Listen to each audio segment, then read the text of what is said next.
Hello दोस्तों, कैसे आप सब। आई होप आप सब ठीक होंगे। आप सभी, जैसा कि आपको पता है कि आप सभी का पेपर 20 फरवरी को सोशल साइंस का एग्ज़ाम है। तो आज हम जो इम्पोर्टेंट क्वेश्चन है, अति लघु उत्तरीय प्रश्न, तो आज हम लोग अपने सेशन में कराने वाले हैं। हम लोगों ने एक नया सेशन बनाया है जिससे कि जितना भी महत्वपूर्ण क्वेश्चन है वो आपके एग्जाम में आएगा, वो सारा हम आप लोगों को कराने का प्रयास करेंगे। तो आप हमारे इस चैनल को सब्सक्राइब कर सकते हैं। विकेश जीएस गुरु के नाम से जो चैनल है, आप इसे सब्सक्राइब कर सकते हैं। और ज़्यादा समय ना लेते हुए हम चलते हैं अपने क्वेश्चन पर। तो जैसा कि पहला क्वेश्चन है, पूंजीवाद क्या है। तो पूंजीवाद एक ऐसी अर्थव्यवस्था है जिसके तहत उत्पादन के सभी साधनों पर पूंजीपतियों का अधिकार रहता है। अर्थात पूंजी का स्रोत किसी खास व्यक्ति के हाथ में रहता है। जैसे कि आप अपने भारत में मुकेश अंबानी को देख सकते हैं। तो इसे पूंजीवाद क्या है, अर्थव्यवस्था का मतलब क्या होता है, यानी कि आप किस अर्थव्यवस्था का मतलब कि कोई भी साधन की अगर बात करें, अगर कोई भी आप अगर रोजगार करते हैं, उससे जो पैसा आता है उसी का हम बोलते हैं अर्थव्यवस्था। तो इसे ही हम लोग क्या कहते हैं, पूंजीवाद कहते हैं। दूसरा क्वेश्चन है आपका, खूनी रविवार क्या है।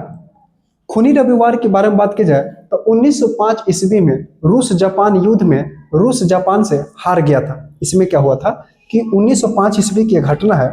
1905 ईस्वी में रूस और जापान में युद्ध हो गया।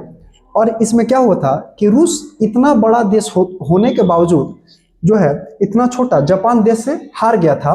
रूस एशिया के छोटे से देश के से पराजित हो गया था। इस पराजय के कारण वहाँ की जनता को काफ़ी दुख हुआ और 9 जनवरी 1905 ईस्वी को रूस की जनता का समूह रोटी दो के नारे लगाते हुए जार के महल के पास पहुंचे। तो उसने अपने सैनिकों के द्वारा निहत्थे लोगों पर गोलियां चलवा दी। इसका मतलब ध्यान समझिएगा कि ये खूनी रविवार क्या है। यानी कि ये घटना खूनी रविवार जो है 1905 ईस्वी में हुआ था।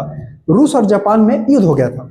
रूस बहुत बड़ा देश था और जापान बहुत छोटा देश था, लेकिन इसके बावजूद भी जापान रूस को पराजित कर दिया, जिससे कि रूस की जनता गुस्सा होकर और सड़कों पर उतर आई, क्रांति करने लगी।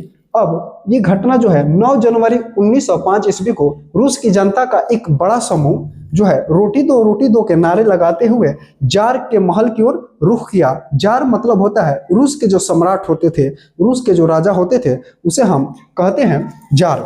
जार का मतलब होता है राजा। और वो भीड़ जो है रूस के राजा के महलों के तरफ चल पड़ी, और जिससे अब रूस का जो जार है, जो राजा है, वो निहत्थे लोगों पर गोलियां चलवा दी, जिसमें हजारों लोगों की मौत हो गई। इसे ही खूनी रविवार कहते हैं। अब इसमें आपको समझने की ज्यादा दिक्कत नहीं होगा। खूनी रविवार क्या है आप कहिएगा। 1905 ईस्वी में जापान और रूस में युद्ध हो जाता है। इस जापान इतना छोटा देश होने के बावजूद भी रूस को पराजित कर देता है, जिससे कि रूस की जनता आक्रोश में आ जाती है और जार के खिलाफ जो है आंदोलन करना शुरू कर देती है। और रूस का जो जार है वो निहत्थे लोगों पर गोलियां चलवा देता है, जिससे कि हजारों लोगों की मौत हो जाती है। और इसी दिन क्या था, मतलब जब ये घटना होती उस दिन रविवार था, और इसीलिए इस घटना को खूनी रविवार के नाम से जाना जाता है। तो आते हैं अब हम तीसरे नंबर क्वेश्चन पे। तीसरा नंबर क्वेश्चन जो है, अक्टूबर क्रांति क्या है या बोल्शेविक क्रांति क्या है। अक्टूबर क्रांति को जो है इसका दूसरा नाम है बोल्शेविक क्रांति, यानी कि बोल्शेविक क्रांति को अक्टूबर क्रांति के नाम से भी जानते हैं। अब ये जो है बोल्शेविक क्रांति जो है, अब देखिएगा यह क्रांति जो है, यह क्रांति मेनसेविक और बोल्शेविक के बीच सत्ता के संघर्ष के लिए हुई थी। एक मेनसेविक और एक बोल्शेविक। मेनसेविक और बोल्शेविक जो दो दल है, और ये दोनों दल कहाँ है, तो दोनों दल आपके रूस में है। अब क्या होता है, इन दोनों के बीच में आपस संघर्ष हो जाता है, आपस में ये लड़ जाते हैं सत्ता को पाने के लिए।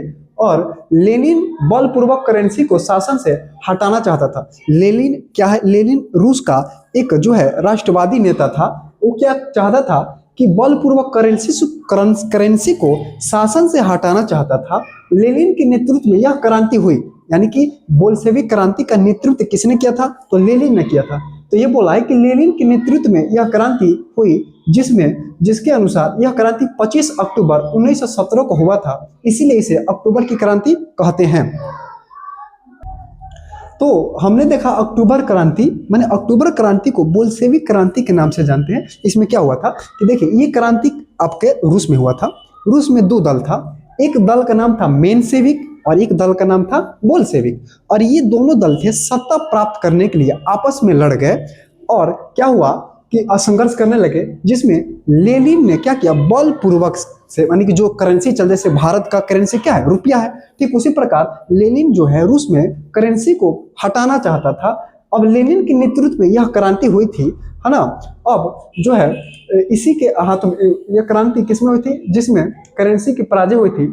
सारा शासन लेनिन के हाथों में आ गया और पुराने रूसी कैलेंडर के अनुसार यह क्रांति कब हुआ था? तो 25 अक्टूबर 1917 को हुआ था। ये आपको क्रांति हो कब रही है? तो अक्टूबर में हो रही है, इसीलिए इसे अक्टूबर के क्रांति के नाम से भी जानते हैं और बोल्शेविक क्रांति के नाम से भी जानते हैं। अगला क्वेश्चन है, सर्वहारा वर्ग किसे कहते हैं? इसमें देखिए, समाज का ऐसा वर्ग जिसमें गरीब, किसान, मजदूर एवं अन्य गरीब लोग आते हैं, उसे सर्वहारा वर्ग कहते हैं। इनकी आर्थिक स्थिति अच्छी नहीं होती। देखिए, हमारे भारत में भी ज्यादातर अगर बात करें, ज्यादातर संख्या सर्वहारा वर्ग का ही है। इसमें जो है इसकी दयनीय स्थिति अच्छी नहीं होती है, किसानों की स्थिति भी अच्छी नहीं होती है। इसी में मजदूर, किसान यानी कि सर्वहारा वर्ग आते हैं। ज्यादातर जनसंख्या किसकी होती है? ज्यादातर जनसंख्या जो होती है आपके सर्वहारा वर्ग की ही होती है। अगला क्वेश्चन है, क्रांति से पूर्व रूसी किसानों की स्थिति कैसी थी? क्रांति से पूर्व यानी कि जब क्रांति रूस में हुआ था, तो उससे पहले वहां के जो किसान थे उनकी स्थिति कैसी थी? तो क्रांति से पूर्व रूसी के किसानों की स्थिति अच्छी नहीं थी और उनके पास पूंजी की कमी थी। उनके ऊपर बहुत सारे कर्ज थे। उनके पास जमीन की कमी थी एवं पुराने ढंग से खेती करते थे, जिनके कारण बहुत कम फसल उपज पाता था।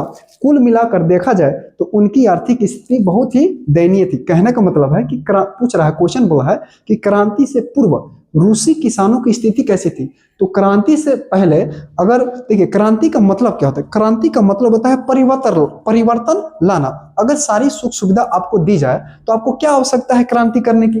तो एक क्रांति का मतलब ही होता है परिवर्तन लाना। तो जब किसानों की स्थिति सही नहीं रहेगी तो सरकार के खिलाफ तो जो है आवाज उठाएगा ही, क्रांति करेगा ही। तब उसी समय क्या हुआ? रूस में क्रांति हो गया। रूस के किसानों की स्थिति दयनीय थी, अच्छी नहीं थी। ये अपने हक अधिकार के लिए क्या करेंगे? क्रांति करेंगे ही। तो आगे क्वेश्चन देखते हैं। आपका अगला क्वेश्चन है 6 नंबर क्वेश्चन बोल रहा है कि रूसी क्रांति के किन्हीं 2 कारणों का वर्णन करें। यानी कि रूस में जो क्रांति हुआ था तो कोई ना कोई कारण तो होगा ही। तो पहला कारण है, जो मैंने बोला है कि रूसी क्रांति के 2 प्रमुख कारण निम्न प्रकार के हैं। पहला कारण, जार की निरंकुशता एवं अयोग्य शासन। जार हमने अभी बताया कि जार का अर्थ होता है राजा। अब ये कहा कि जार मतलब राजा, यानी कि रूस का जो जार था वो निरंकुशता था, मैंने निरंकुशवादी था। निरंकुशवादी का मतलब कि जनता के अनुसार नहीं चलना, जनता के ऊपर कर थोपना, है ना, उसी को बोलते हैं निरंकुशवादी एवं अयोग्य शासक था। ये जो जार था रूस का, ये योग्य शासक नहीं था। रूस का जार निकोलस, यानी कि जब क्रांति हुआ था तो उस समय कौन था? राजा था रूस का जार निकोलस द्वितीय, उसका नाम था जार निकोलस द्वितीय। और निरंकुश एवं अयोग्य शासक था। जार निकोलस द्वितीय कैसा शासक था? तो निरंकुशवादी था, प्रतिक्रियावादी शासक था।